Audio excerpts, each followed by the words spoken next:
Ouais, maman Marie-Claire, tu es à siège pour la masolo pe Maputa, tu es qui va sango parce que Maputa oyo mingi. To zo ya ngone ngeni maman Marie-Claire Maputa oya président Etienne Tshisekedi leader charismatique.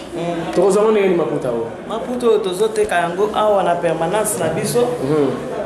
Ezali pona matanga ya président Etienne Tshisekedi wa Mulumba nde to salisa ki Maputa oyo mais ezete kama kaka awa na chaise na biso awa muto azana posa ko ya kosomba yango ezali awa na 11e mairie ezali awa tozote kango $25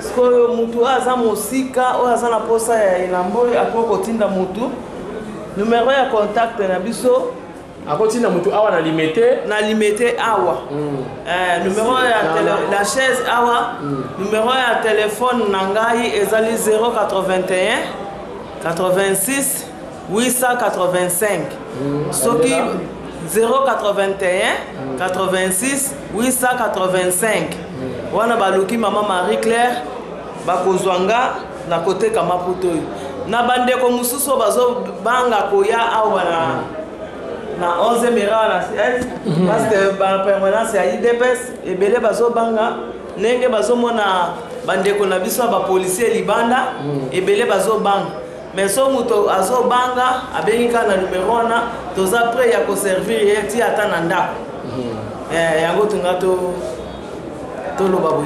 OK mama o baksa nini ona mama oyo badana besoin ya Maputa oyo o ba mama bazana besoin ko luka Maputa oyo bakuko ya pelo ko la mama Marie Claire présidence de biso ça le but déjà que a on a permanence na 11e nde baya ko luka Maputa qualité mo kitoko est-ce que qualité mo kitoko ezuka kate eza importé parce que c'est qui en cause importé petit poto pour la mo ne savoir pour ça eza so testi mais parce que là qui en wa wate parce que là on a kisangani yango na mutazana pour 4 yards tous asia donc c'est que maman wa kosomba yango akotongisa libaya na ye na Maputa mibale na libaya soki baza nzoto amike ba okosomba pe batu mibale batongisi robe na bango alors donc papa pe akozwa so asala papa pe akozwa on peut celle-ci veste na be chemise na ye azili puta mobile bakozwa couple mobali na mwasi pe bazu mama za Maputa mibale mobali batika na lipo ko na chemise. Alors maman Marie Claire to kosukisa na yo alors on a tout na bino pena ndenge moyaka boya bobanga kate uti bina ndako ino musala oyaka na awa bozana kobanga te me batila ba policier libanda boya biso tozana makila ya IDPS donc tolanda idéologie avait na biso tobanga ka mutute toza tobanga bango pona nini bango bazape lokola biso bango bazosala musala na bango biso pe tozosala musala na biso mais soki bango baye kwa tumbo la biso bien ko attaquer biso ndo yo kaka ke eyindi to yindi saka bilo yindi saka to yindi saka na bango pe to banga ka bango ti bon alors papa ma obalingi ba kota pe na IDPS bandela nini soki mama mo kalinga sekla oui idéologie na biso ya IDPS soko lingo ya osadere na parti il faut banda na base na biso za cellule na ba quartier nyonso awa na kati ya Congo cellule eza partout na quartier nyonso ndeko nanga mwasi mobali azo vendre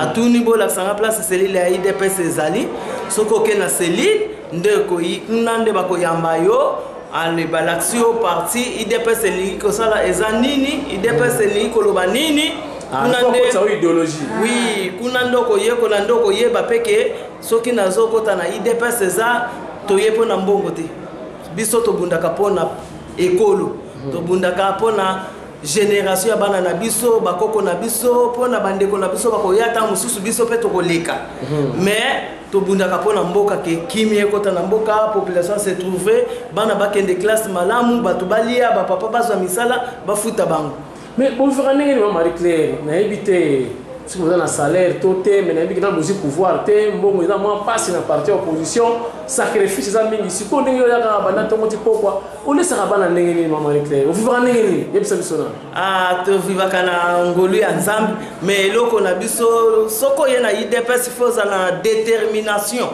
olingi soko lengi parti na yo okotala nzala te okotala nini te na muke nzamba pambolaka biso bana bazotanga ba universitaire nga naza na bana ebele naza mama ya bana 8 na 8 wana bana nanga batangi ba classe basisi ba université siko natikalika na mibale bazo présenter examen d'état année oyo nzamba zo sala kaka ti tokozwa pouvoir tozana elika tokozwa pouvoir bakozwa misala bakosala bakosunga pe biso ba mama na bango na mikoleko.